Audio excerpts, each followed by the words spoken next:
Thank you, Boris. Instead of doing a reading, I thought with all this pandemic stuff, why not do a little comedy? I mean, who gets tired of that, right? So happy Valentine's Day, That's everybody. artful, yeah. Thank you for coming. I'm overwhelmed by the show of people here that I invited. I guess that's one good thing about a pandemic. People have nothing to do, so they come and watch you, right? That's a good thing. I know this has been a hard time for so many people. Those who live alone feel like they're isolated and have no social connections. Those that live with their partner, well, they got to be ready to kill each other. Come on, let's be honest here, right? So I've actually got the both of best worlds. I live in an apartment in San Francisco by myself, but I live in a very friendly building. So I feel like I'm quarantining with other people, with other friends. I've lived here about 8 years, and I can remember the day that I moved into this place. The first neighbor that I met was a woman who was dressed essentially in a sausage casing. And if that sounds strange, some of you probably remember as kids that your mom dressed you in a terry cloth onesie with the feet built in. Well, it doesn't look quite so cute on a 50-some-year-old woman, but that's what she was wearing as she was prancing up and down the hall. The second day there in the morning, there was a tap, tap, tapping at my door, and I opened it, and it was she. She came in, went right past me into the living room, sat on my sofa, and unprompted proceeded to tell me her entire life story. Uninterrupted, too. The culmination of which was sharing her memories of having happy time with the old building owner in the laundry room next to my apartment. Now, I really could have done without hearing about that. She came down because she was watching the cat of the man who lives next door to me. And she said, "Oh, wait until you meet Jim.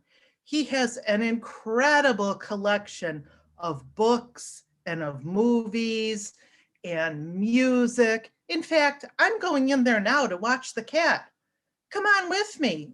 And I said, "Donna, I'm not going in there with you. I don't know this man. I don't know that he would want me in his apartment." So she went in without me. Well, I met most of the neighbors one night not too long after when we had a power outage. And a guy that lives on the first floor, Ted, came out into the hall and started distributing candles to each of us. So we had our little party in the hall and got acquainted and came to learn more about him and his own idiosyncrasies. Now this guy has a one-bedroom rental apartment. He has installed canned lighting in the ceilings. He took out all of the kitchen appliances, put them in storage, and had new ones brought in, and plans to swap them if the day comes that he moves out.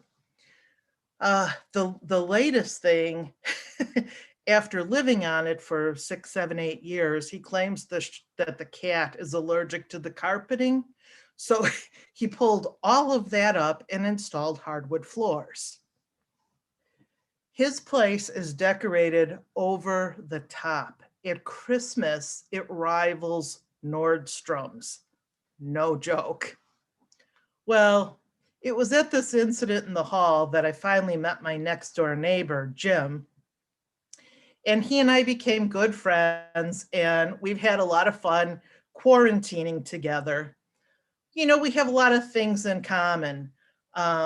We both love movies and we watch movies together. We take turns cooking. And okay, were attracted to the same men.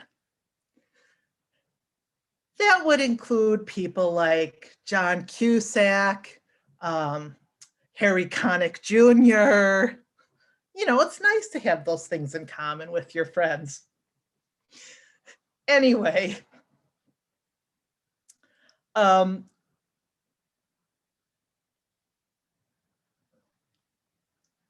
and I, like I said, we pal around a lot together.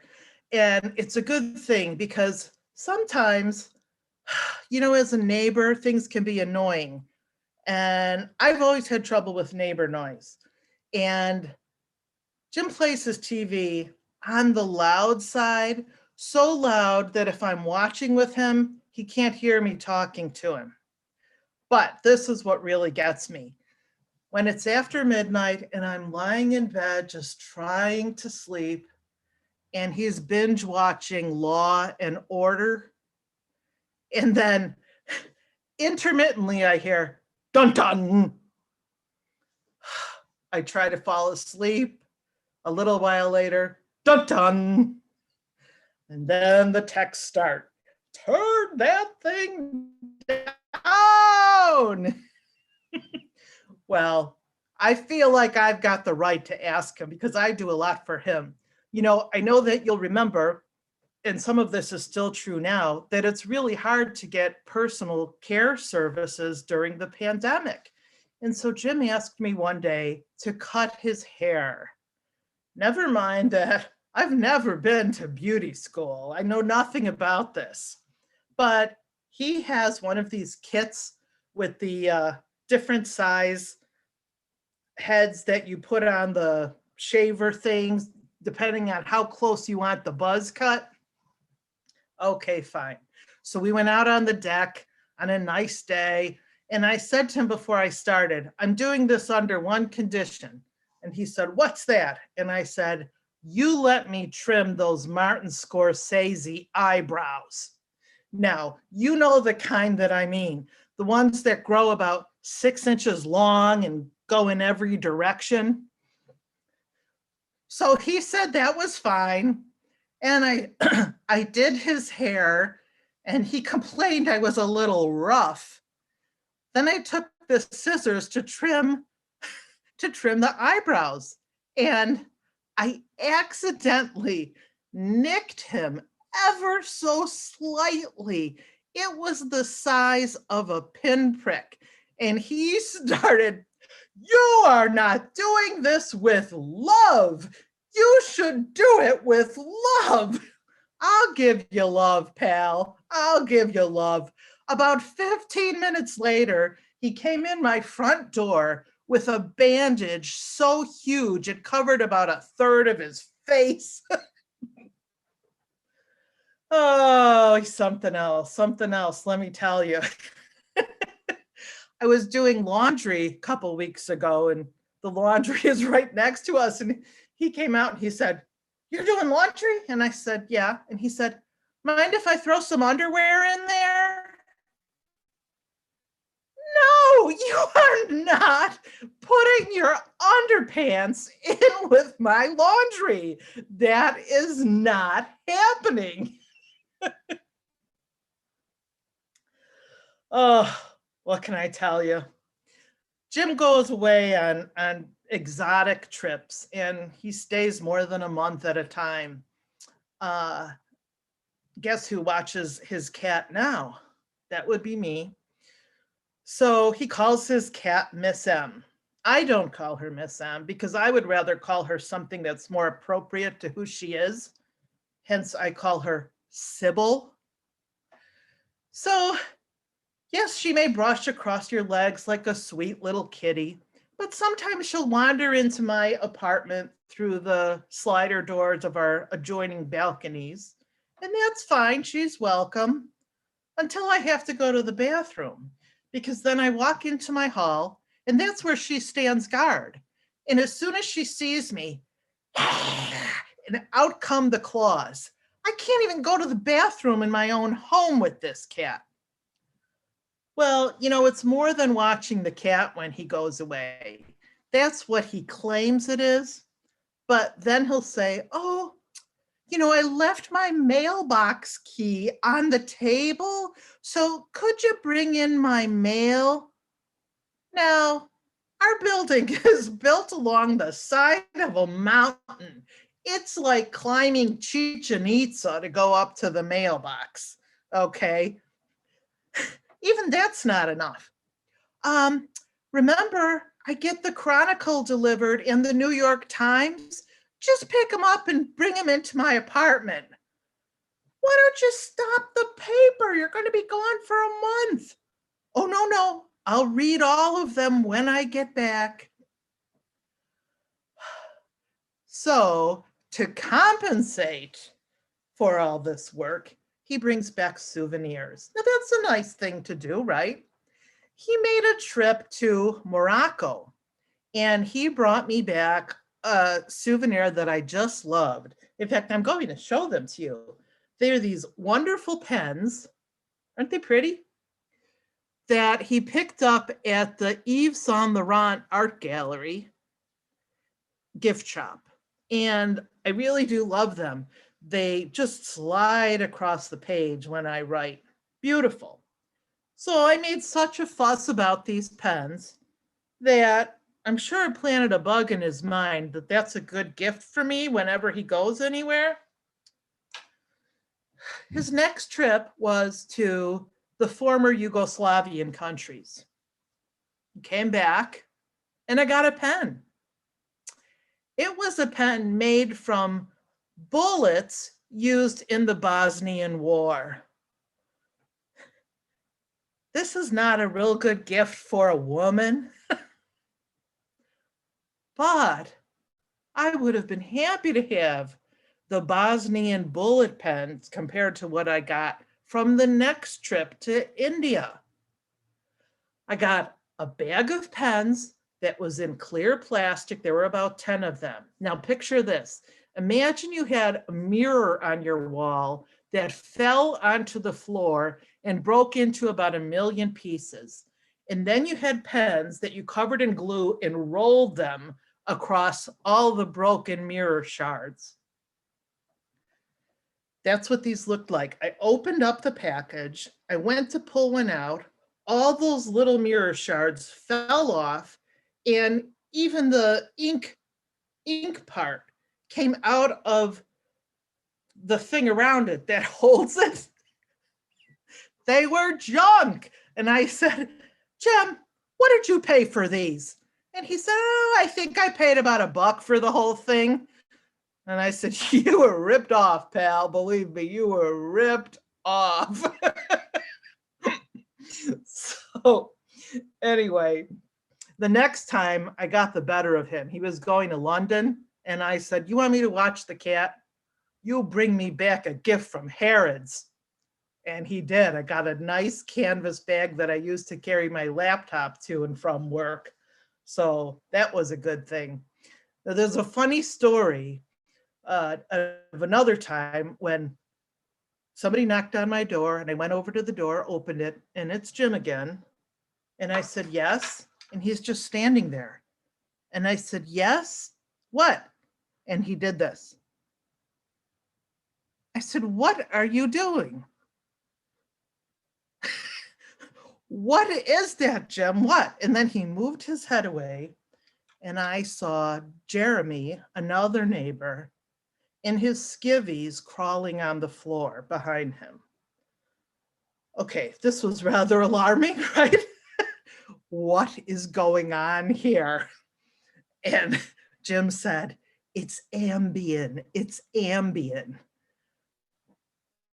This poor guy takes Ambien and should not take Ambien. He's crawling on the floor, and he saw me and he said, hi, honey. Hi, honey. He had a roll of quarters in his hand, dropped them. Then he forgot they were his. Are these your quarters? Are these your quarters? I guess they're everybody's quarters. It's a good thing I have a key to his apartment because he locked himself out. So I let him in and I said, now I want to hear that lock close, Jeremy. You make sure that you lock the door, and I don't want to see you till tomorrow. So I'm going to leave you with one last story of my friend Jim. When he was a kid, his favorite actress was somebody named Anne Blythe. Now, the younger crowd among you uh, will perhaps not know who she is. Uh, Her most famous picture was where she co-starred with Joan Crawford in a movie called Mildred Pierce, and she played Joan Crawford's daughter. Anyway, so it just so happened that Anne Blythe vacations in Maine, where Jim has a very dear old friend. So one day his phone rang, picked it up, and he heard, "Hello, Jim, this is Anne Blythe." And he said, "Oh, sure it is."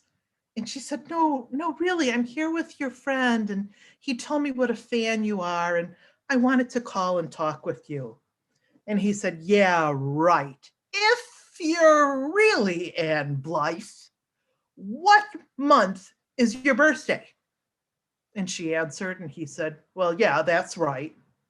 If you're really Anne Blythe, what year did you get married?"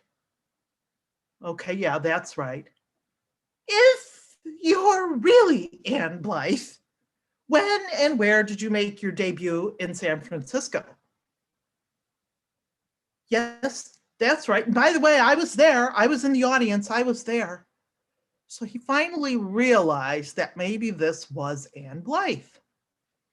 Well, he made a trip to Maine to see this friend who said he was going to do what he could to bring them together at a dinner party. Now, that's a big deal to meet a celebrity that you've admired at a dinner party. I don't know in advance of that trip how many times Jim came into my apartment going, "What do you think of this? How about this outfit? What do you think of these pants and this jacket? Is this jacket good? What are you doing?" "I'm trying to figure out what to wear when I meet Anne Blythe. I just don't know. Should I wear this? Should I wear the blue one? I don't know." He finally made his decision, and I was very excited to hear how this meeting, if indeed it happened, went. And so he came home, and I said, "Jim, did you meet her?" And he nodded yes. And I said, "Well, how did it go?" "Oh, no, not so good, not so good." "What? You were so excited. What do you mean, not so good? How did it go, not so good?" And he said, "I spilled my drink on her." Not so good. Well, everybody, I hope I added a little laughter to your evening. That was my goal. Thank you so much for showing up for me. Happy Valentine's Day.